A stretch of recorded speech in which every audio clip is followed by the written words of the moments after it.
Shabbat Shalom, everyone. This is the seventh day of the third month for us on our Creator's calendar. It's also the 21st of May on the Gregorian calendar. And we are continuing with the Recognitions of Clement. We're currently on, I believe it's book 8, chapter 37. And this is the form of sounds and words from me. This is a very important thing that Kepha teaches, or he instructs his taught ones how they should be sharing the truth. And to sum it up, we really don't do anything of ourselves. You take what was committed to you and you share that, but you don't make things up or add to it. It says, but on the following day, Kepha arose early and called us, and we went together to the secret place in which we had been on the previous day, for the purpose of prayer.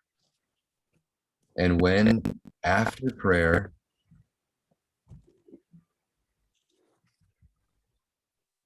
we were coming from there to the appointed place, he exhorted us by the way, saying, hear me, most beloved fellow servants.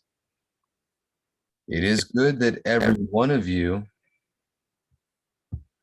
just a moment. Sorry about that. I'm going to start right here. It says, and when, after prayer, we were coming from there to the appointed place, he exhorted us by the way, saying, hear me, most beloved fellow servants. It is good that every one of you, according to his ability, contribute to the advantage of those who are approaching to the belief of our way, and therefore do not shrink from instructing the ignorant and teaching them according to the chokmah or wisdom that has been bestowed upon you by the providence of Elohim. Yet, so that you only join the eloquence of your discourse with those things that you have heard from me and that have been committed to you, but do not speak anything that is your own and that has not been committed to you, though it may seem to yourselves to be true, but hold forth those things rather, as I have said, that I myself received from the true foreteller Yahushua and have delivered to you. Although they may seem to be less full of authority, for thus men often do who turn away from the truth, while they believe that they have found out by their own thoughts a form of truth more true and powerful. To these counsels of Kepha we willingly assented, saying to him that we should do nothing but what was pleasing to him. Then said he, that you may therefore be exercised without danger, each of you conduct the discussion in my presence, one succeeding another, and each one clearly explaining his own questions. Now then, as Nasita discoursed sufficiently yesterday, let Aquila conduct the discussion today. And after Aquila, Clement, and then I, if the case will require it, will add something. Meantime, while we were talking in this way, we came to the house, and the master of the house welcomed us and led us to a certain apartment, arranged after the manner of a theater and beautifully built. There we found great crowds waiting for us who had come during the night, and amongst them the old man who had argued with us yesterday. Therefore we entered, having Kepha in the midst of us, looking about as if we could see the old man anywhere. And when Kepha saw him hiding in the midst of the crowd, he called to him, saying, since you possess a inner being more enlightened than most, why do you hide and conceal yourself in modesty? Rather come here and set forth your sentiments. When Kepha had thus spoken, Immediately the crowd began to make room for the old man. And when he had come forward, he thus began. Although I do not remember the words of the discourse that the young man delivered yesterday, yet I remember the general meaning and the order of it. And therefore I think it necessary, for the sake of those who were not present yesterday, to call up what was said and to repeat everything shortly, that although something may have escaped me, I may be reminded of it by him who delivered the discourse, who is now present. This then was the gist of yesterday's discussion.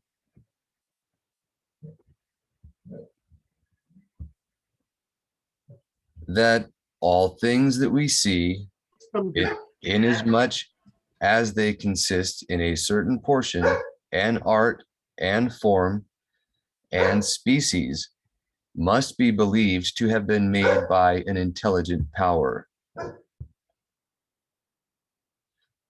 But if it be mind and reason that has formed them, it follows that the world is governed by the providence of the same reason. Although the things that are done in the world may seem to us to not or to be not quite rightly done. But it follows that if Elohim and mind is the creator of all things, he must also be righteous. But if he is righteous, he necessarily judges. If he judges, it is of necessity that men be judged with respect to their doings. And if everyone is judged in respect of his doings, there will at some time be a righteous separation between Zaddikim, or righteous ones, and sinners. This, I think, was the substance of the whole discourse. All right, this next chapter is titled Genesis, but I would like to remind you that in the context for this book means fate, or what we'd call astrology, with the looking at the stars to try to determine your fate, right? If therefore it can be shown that mind and reason created all things, it follows that those things that come after are also managed by reason and providence. But if unintelligent and blind nature produces all things, the reason of judgment is undoubtedly overthrown, and there is no ground to expect either punishment of sin or reward of well-doing where there is no judge. Since then, the whole matter depends upon this and hangs by this head, do not take it amiss if I desire, or wish rather, this to be discussed and handled somewhat more fully. For in this, the first gate, as it were, is shut towards all things that have been put before us, and therefore I wish first of all to have it opened to me. Now therefore, hear what my doctrine is, and if any one of you pleases, let him reply to me. For I will not be ashamed to learn if I hear that which is true, and to assent to him who speaks rightly. The discourse then which you delivered yesterday, which asserted that all things consist by art and measure and reason, does not fully persuade me that it is mind and reason that has made the world. For I have many things that I can show that consist by competent measure and form and species, and that yet were not made by mind and reason. Then besides, I see, sorry about that, let me pause real quick. Sorry about that. I'm going to back up a little bit to right here and we'll cover that again. It says, the discourse then which you delivered yesterday, which asserted that all things consist by art and measure and reason, does not fully persuade me that it is mind and reason that has made the world. For I have many things that I can show to consist by competent measure and form and species, and that yet were not made by mind and reason. Then besides, I see that many things are done in the world without arrangement, consequence, or justice, or right ruling, if you will, and that nothing can be done without the course of Genesis, which they mean fate, or what we call astrology. This I will in sequel prove most clearly from my own case. When the old man had thus Richard, spoken, yes, Richard, just a moment, let me pause. why don't you encapsulate that? So this is chapter 41, the rainbow. It says, when the old man had thus spoken, Aquila answered, as you yourself proposed that anyone who pleased should have an opportunity of answering to what you might say, my brother Niceta permits me to conduct the argument today. Then the old man, go on, my son, as you please. And Aquila answered, you promised that you would show that there are many things in the world that have a form and species arranged by equal reason, and yet it is evident that they were not affected by Elohim as their creator. Now then, as you have promised, point out these things. Then said the old man, behold, we see the bow in the Shemaim assume a circular shape, completed in all proportion, and have an appearance of reality, which in all probability neither mind could have constructed nor reason described, and yet it is not made by any man's mind. Behold, I have set forth the whole in a word. Now answer me. And if you ever get high enough, you can actually see that a rainbow makes a complete circle. So that's not inaccurate. But then chapter 42, types and forms, it says, then said Aquila, if anything is expressed from a type and form, it is at once comprehended that it is from reason, and that it could not be made without mind, since the type itself, which expresses figures and forms, was not made without mind. For example, if wax be applied to an engraved ring, it takes the stamp and figure from the ring, which undoubtedly is without sense. But then the ring which expresses the figure was engraved by the hand of a workman, and it was mind and reason that gave the type to the ring. So then, the bow also is expressed in the air, for the sun, in pressing its beams or rays on the clouds in the process of disbursement and affixing the type of its circularity to the cloudy moisture, as it were to soft wax, produces the appearance of a bow. And this, as I have said, is affected by the reflection of the sun's brightness upon the clouds and reproducing the brightness of its circle from them. Now, this does not always take place, but only when the opportunity is presented by the disbursement of moistened clouds. And consequently, when the clouds again are condensed and unite and form the bow, the form of the bow is dissolved and vanishes. Finally, the bow never is seen without sun and clouds, just as the image is not produced unless there is a type and wax or some other material. Nor is it wonderful if Elohim the Creator in the beginning made types from which forms and species may now be expressed. But this is similar, rather, to that in the beginning Elohim created insensible elements that he might use for forming and developing all other things.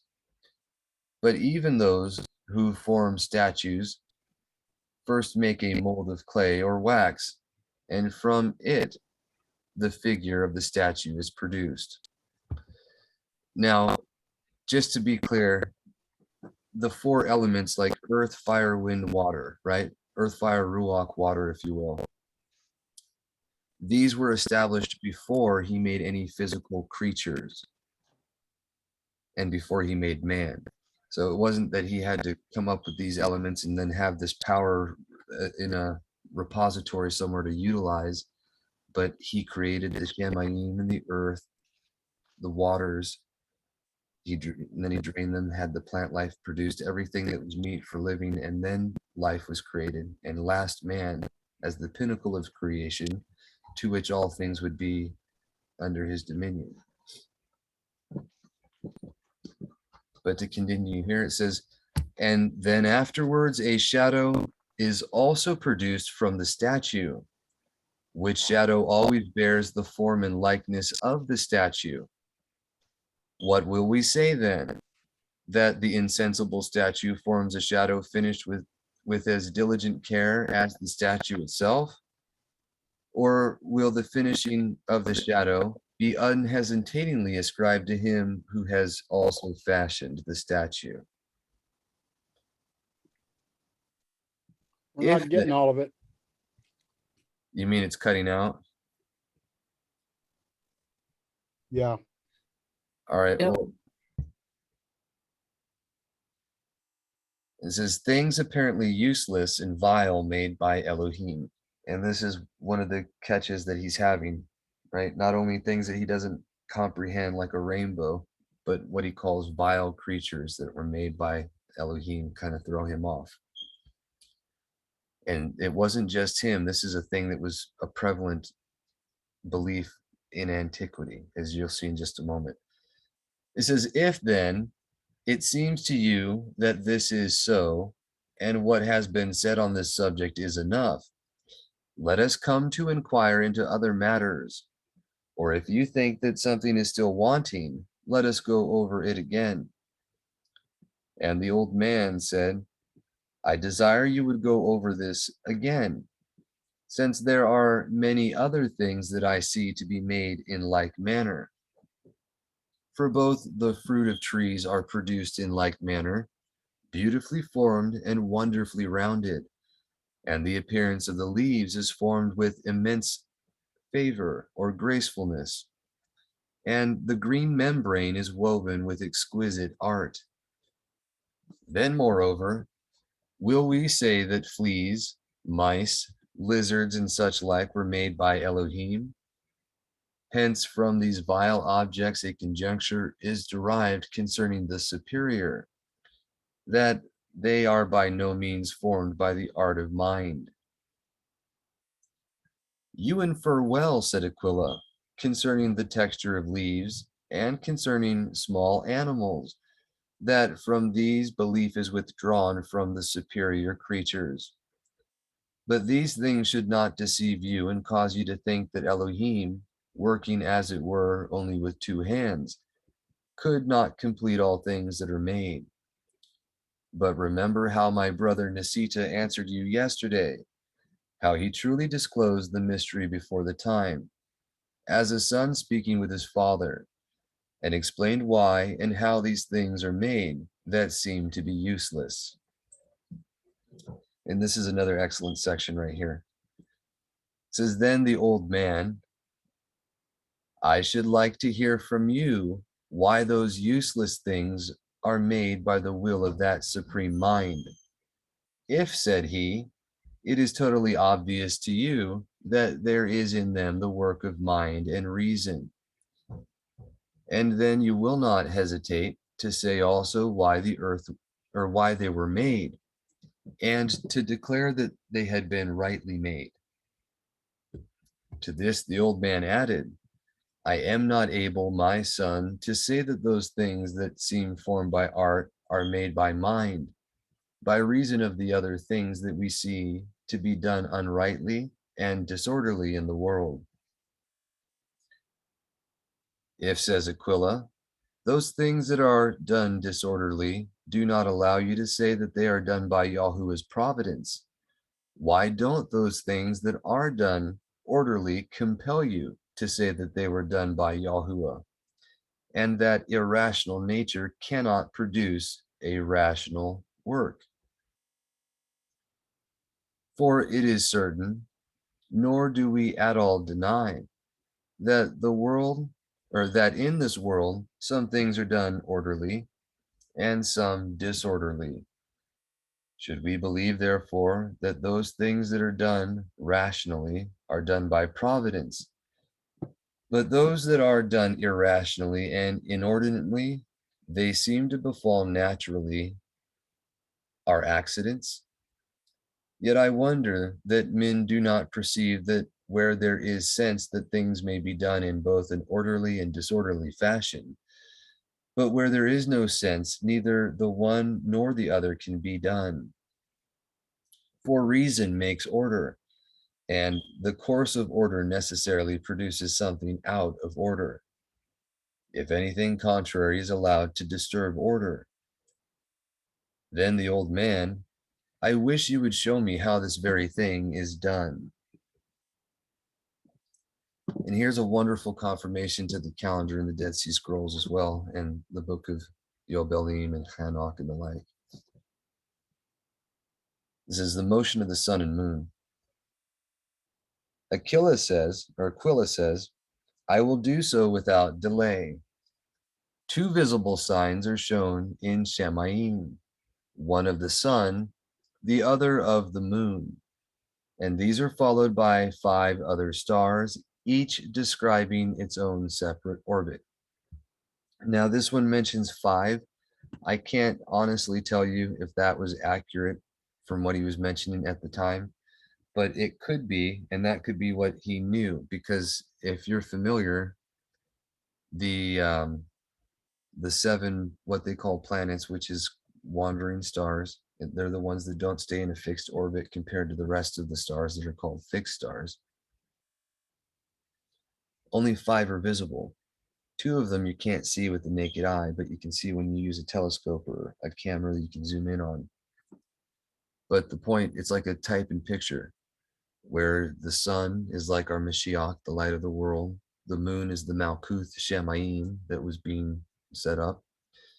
The stars are the children of light running the course set before them. Excuse me. And then the wandering stars were like the different messengers, but the ministers, if you will. And it was represented like in the Yerushalayim assembly. You had our Mashiach, the assembly built, and then the stars that were doing that, and the 7 ministers were the deacons that were chosen. 2 of them ended up not being able to be seen after a while. You had Stephen, who was Stephanos, right, crowned as a martyr, and then Nicholas, who had turned apostate. And so in reality, in history, you have the same reflection as you see in the stars above, which was foreshadowing the very events. But we know that there's 7 of these, and they all point out, like in Revelation, they're the messengers where the planets are, in what constellation is being alluded to in the text is what signs you would look for, some of the signs you look for in the sky during the fulfillment of the events, or to begin looking for when you need to calculate the event's fulfillment. It's rather in depth, and you get all that information from the anti-Mashiach for Dummies videos. But back on track here. It says 2 visible signs are shown in Shamayim, one of the sun, the other of the moon.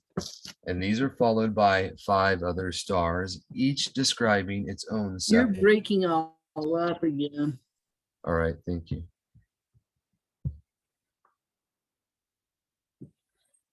So these, therefore, Elohim has placed in the sky, by which the temperature of the air may be regulated according to the seasons, and the order of changes and alterations may be kept.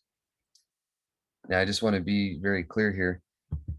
The sun is the primary luminary, and you can find this here. You can find it in the Apostolic Constitutions, and the most also in the Chokmah Shalomo, or Wisdom of Solomon. And then the most detail you have is in the writings of Josephus, or Yahusuf Flavius Josephus, they call him, in the Antiquities of the Yahudim and the Wars of the Yahudim. But he goes through and he explains how the luminaries function. The sun, the light of the world, empowers the kingdom or the moon and the children, and from his power in them influence the world. And it's the same picture in the sun. It empowers the moon and the stars, and they all influenced creation as a type and picture of what goes on in the larger, more, or the spiritual sense, if you will. This is by means of the very same, if at any time he sends plague and corruption upon the earth for the sins of men, the air is disturbed, pestilence is brought upon animals, blight upon crops, and a destructive year in every way upon men. Thus it is that by one and the same means, order is both kept and destroyed. And I'd like to point out something. If you're holding, because a lot of the people that purport what they call the terrain theory, they're very adamant that you cannot get sick from anything outside of yourself, and it's always what's internal. But that isn't true. You can get pestilence from outside of you. It was known as far back right here. It was in scripture as well. You have pestilence comes from Yahuwah when his children fall into his hand. And then in the book of Hanok, you have the mention of the different winds and different doors being opened from the Shamayim. And depending on which ones were open, you had baraka or blessing or curses and pestilence and bad things happening. In that same vein, there's actually, I believe it's a 2-volume set. I can't remember off the top of my head, but Noah Webster, the father of American scholarship or education back in the day, that's what he was called.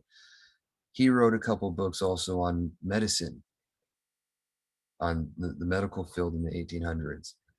And he mentions the pestilential wind as well. So I thought that was interesting.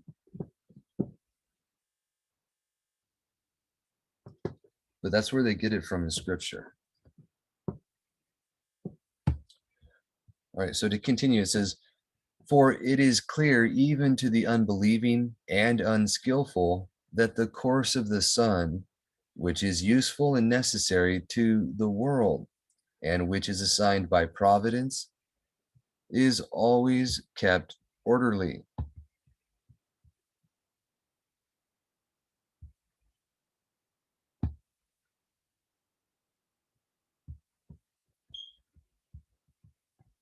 But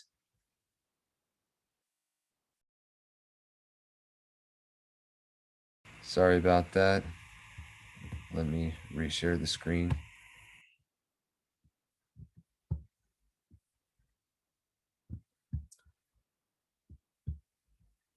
So he says, I'll start right here again. It says, for the sun moves in fixed and orderly periods. That was too far. Let me back up. I was on this one. It says, for it is clear, even to the unbelieving and unskillful, that the course of the sun, which is useful and necessary to the world, and which is assigned by providence, is always kept orderly.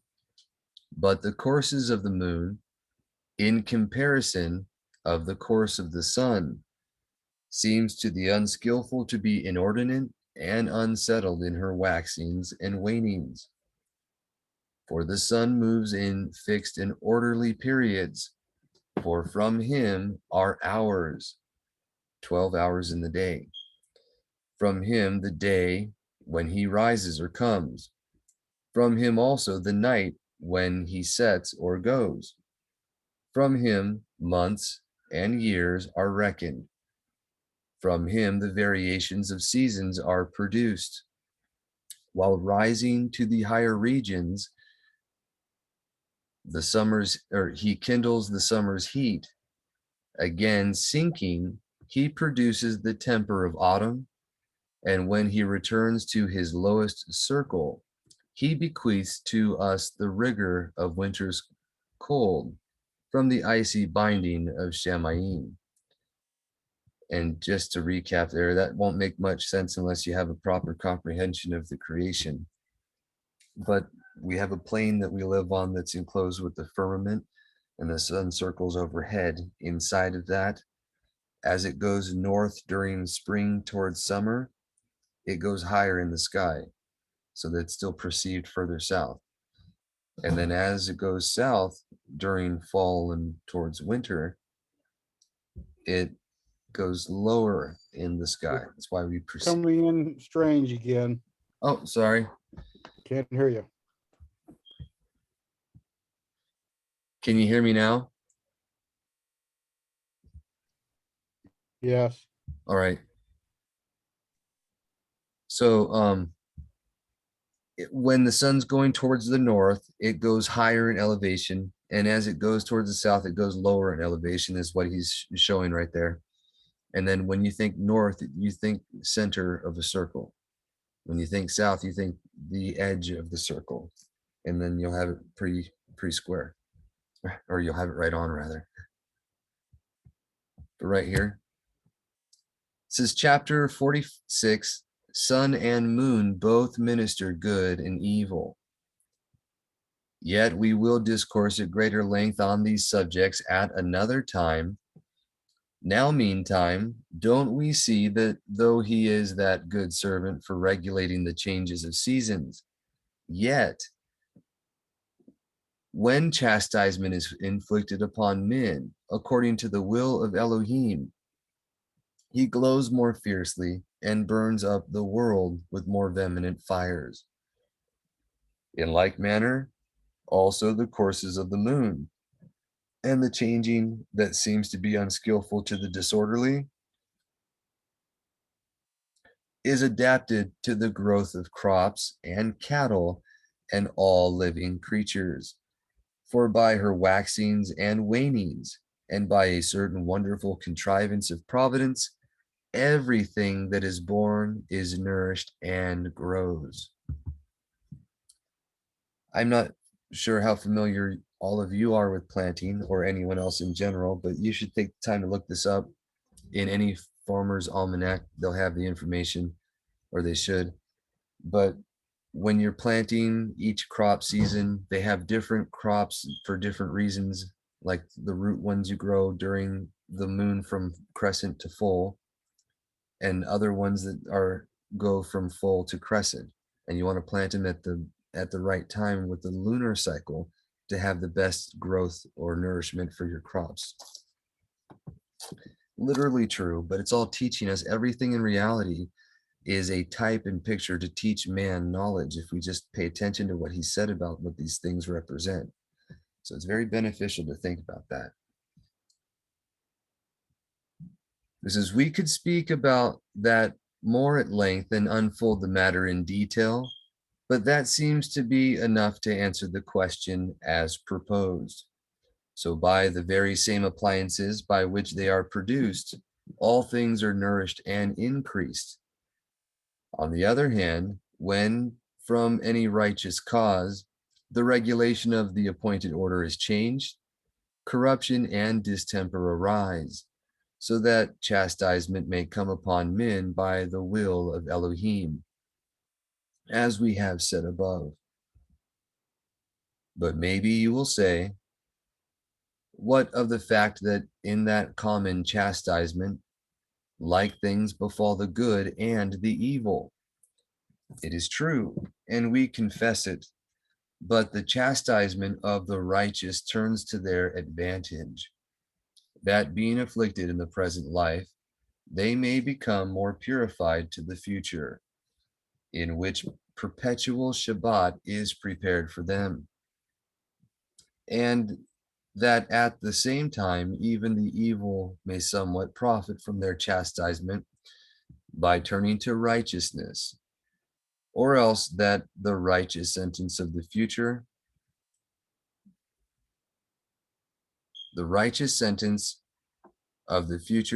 judgment may be passed upon them, since in the same chastisements the righteous give thanks to Yahuwah while the unrighteous blaspheme. And that's something I want you to think about too. When they were in Mitzrayim, when they're in the wilderness, when they're going through their trials and tribulations and journey, the righteous would praise their maker in affliction, and the wicked would blaspheme. It doesn't matter if they're his children or not, it's consistently accurate. This is therefore, since the opinion of things is divided into two parts, that some things are done by order and other things against order, it ought from those things that are done according to order to be believed that there is a providence. But with respect to those things that are done against order, we should look for their causes from those who have learned them by the teaching of the foreteller. For those who have become acquainted with discourse of foretelling know when and for what reason blight, hail, and pestilence, and similar things have occurred in every generation, and for what sins these have been sent as a punishment, whence causes of sadness, lamentations, and grievances have befallen the race of man. Hence also trembling sickness has ensued, and this has been from the beginning the punishment for murder. For in the beginning of the world there were none of these evils, but they took their rise from the rebellion of men, and thence, with the constant increase of iniquities, the number of evils has also increased. But for this reason, Yahuwah has decreed a judgment with respect to all men, because the present life was not such that everyone could be dealt with according to his deserving. Those things, therefore, that were well and orderly appointed from the beginning, when no causes of evil existed, are not to be judged of from the evils that have befallen the world by reason of the sins of men. In short, as an indication of the things that were from the beginning, some tribes are found that are strangers to these evils. For the Seres, and this is a name for the Chinese, by the way, because they live chastely, are kept free from them all. For they do not come at a woman after she has conceived, or while she is being purified. No one there eats unclean flesh. They know nothing of sacrifices, but all are judges to themselves according to right ruling. For this reason, they are not chastened with those plagues of which we have spoken. They live to extreme old age and die without sickness.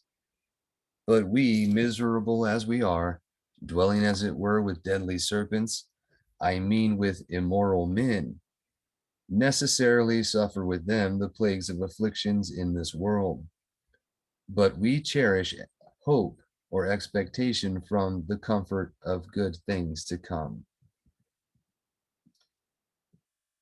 If, said the old man, even the righteous are tormented on account of the iniquities of others, Elohim ought, as foreseeing this, to have commanded men not to do those things from which it should be necessary that the righteous be afflicted with the unrighteous.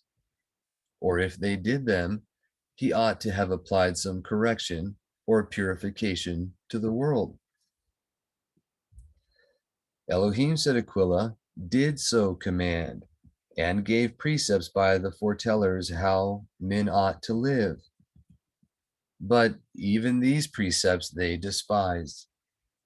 Indeed, if any desired to observe them, they afflicted them with various injuries until they drove them from their proposed observance, turned them to the rabble of infidelity, and made them like themselves.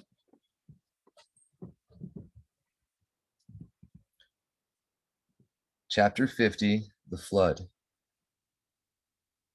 So, in short, at the first, when all the earth had been stained with sins, Yahuwah brought a flood upon the world, which you say was done by delusion. And at that time he delivered a certain righteous man with his sons in an ark, and with him the race of all plants and animals. And yet, even You're those. not clear. All right, thank you. Can't understand you. It says, and yet, even those who sprang from them after a time again did deeds like to those of their predecessors. For those things that had befallen them were forgotten, so that their descendants did not even believe that the flood had taken place. So Elohim also decreed that there should not be another flood in the present world, else there should have been one in every generation, according to the account of their sins by reason of their unbelief.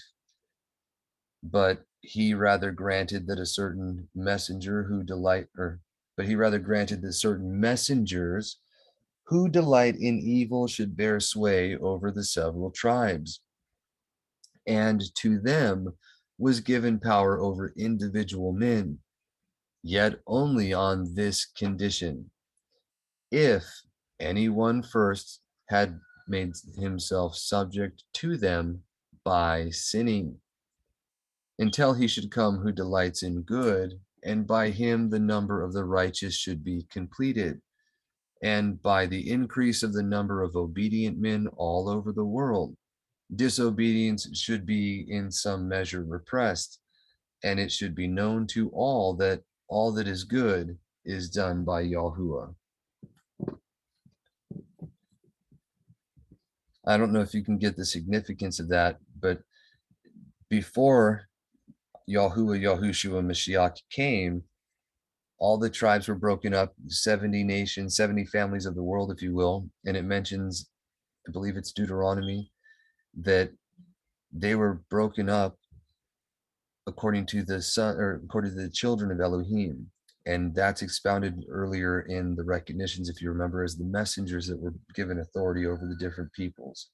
They were considered to be like Elohim to the ignorant that didn't know better, but they'd never claim that for themselves unless they were not walking right. And the ones that were evil had sway over the men who chose to do evil, because you get the leader that you deserve.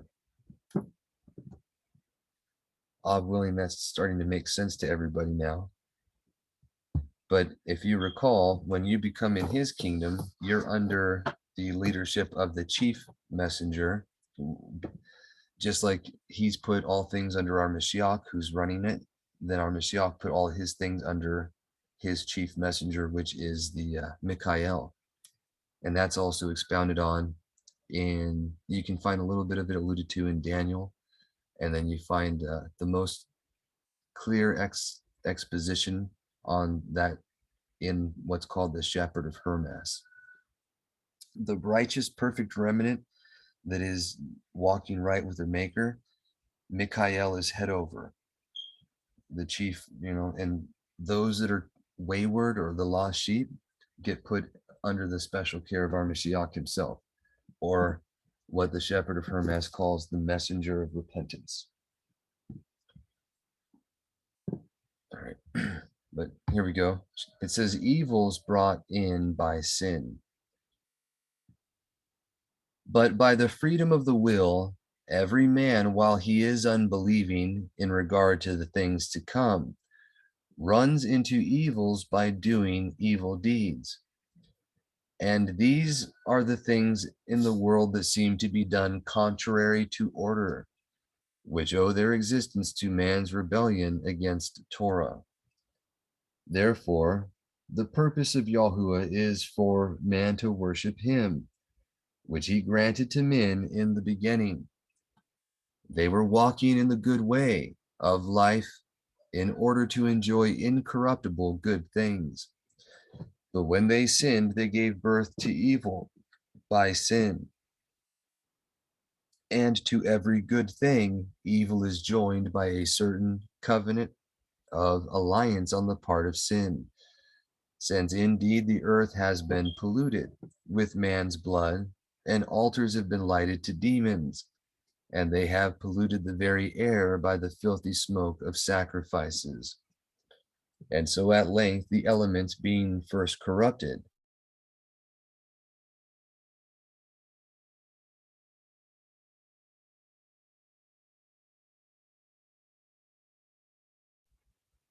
sorry about that. We're almost at a point where we can stop. It's convenient.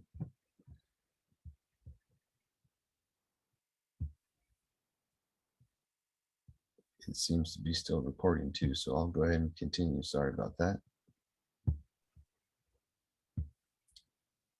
But it says,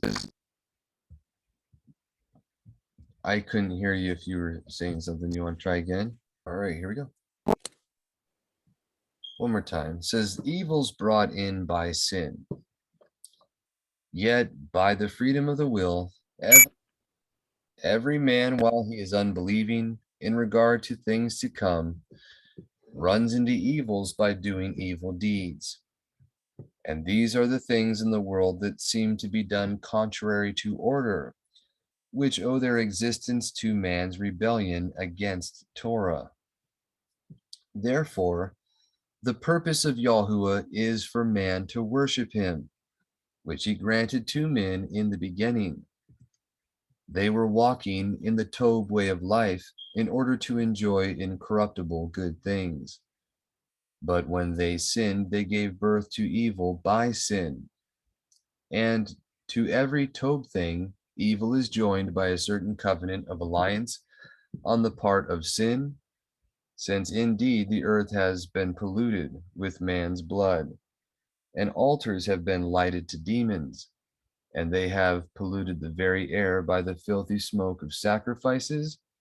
And so at length the elements being first corrupted have handed over to men the fault of their corruption, as roots nourish the branches and the fruit. Observe therefore in this, It seems a rather interesting way to point out the problems. with no rose without its thorn. Yeah, there's no Tob, or there's no beneficial thing without its corresponding evil. And then in just a moment he'll go on to explain that there's nothing that leads to the belief in the truth, that there isn't a corresponding thing in the world that will lead to disbelief, because you're allowed liberty of will to believe the thing that you're inclined to hold to. So you can be reasonable and seek what's true and you'll find it, or you can hold to anything of a lesser estimation, and that's what you get. But yeah, this one's no rose without its thorn. It says, observe therefore in this, as I have said, how righteously Yahuwah comes to the help of those who have been injured, that inasmuch as evils that had derived their origin from sin were associated with the good things of Elohim, he should assign separate chiefs to these two departments. And to him who rejoices in good, he has appointed the ordering of good things, that he might bring those who believe to the belief of his providence. But to him who rejoices in evil, he has given over those things that are done without order and uselessly, from which, of course, the belief of his providence comes into doubt. And thus a righteous division has been made by a righteous Elohim. Hence, therefore, it is that whereas the orderly course of the stars produces belief that the world was made by the hand of a designer, on the other hand, the disturbance of the air, the pestilent breeze, the uncontrolled fire of the lightning, cast doubt upon the work of providence. For as we have said, Every good thing has its corresponding contrary evil thing joined with it. As hail is opposite to fertilizing showers, the corruption of mildew is associated with the gentle dew. The whirlwinds of storms are joined with the soft winds, the unfruitful trees with fruitful, noxious herbs with useful, and wild and destructive animals with gentle ones. But all these things are arranged by Elohim because that the choice of men's will has departed from the purpose of good and fallen away to evil. So this division holds in all things of the world. And as there are obedient men, so there are also rebellious. As there are foretellers, so also there are false prophets. As amongst the nations there are philosophers and false philosophers. Also the Arabian tribes and many others have imitated the circumcision of the Yahudim for the service of their disobedience. So also the worship of demons is contrary to the El-breathe worship. Immersion to immersion, laws to the Torah. There you go, is the contrast there. The Torah on one side and the other laws of the world on the other. Or what we would call today civil, municipal, admiralty law, and common law. False sent ones to sent ones, and false teachers to teachers. And hence it is that among the philosophers some assert providence, others deny it. Some maintain that there is one Elohim, others that there are more than one.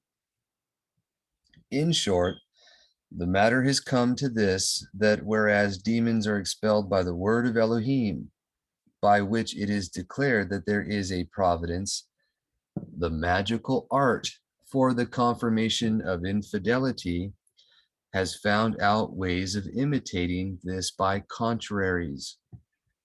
And another witness for this is in anyone who wants to can look up John Todd on YouTube.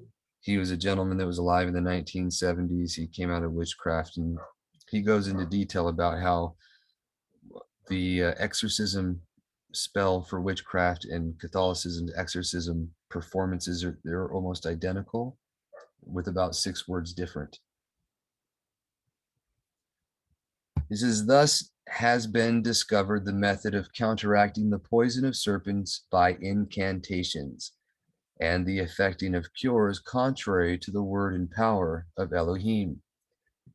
The magic art has also found out ministries contrary to the messengers of Elohim, placing the calling up of spirits and the figments of demons in opposition to these. And not to prolong the discourse by a further enumeration, there is nothing whatever that makes for the belief of providence which has not something on the other hand prepared for unbelief. And therefore they who do not know that the division of things think that there is no providence, by reason of those things in the world that are discordant from themselves. But do you, my father, as a wise man, choose from that division the part that preserves order and makes for the belief of providence, and do not follow that part that runs against order and neutralizes the belief of providence. All right, I think we're about to finish up the topic here, and then that'll be their thing for the day. So we can get that real quick. It says, to this the old man answered, show me a way, my son, by which I may establish in my mind.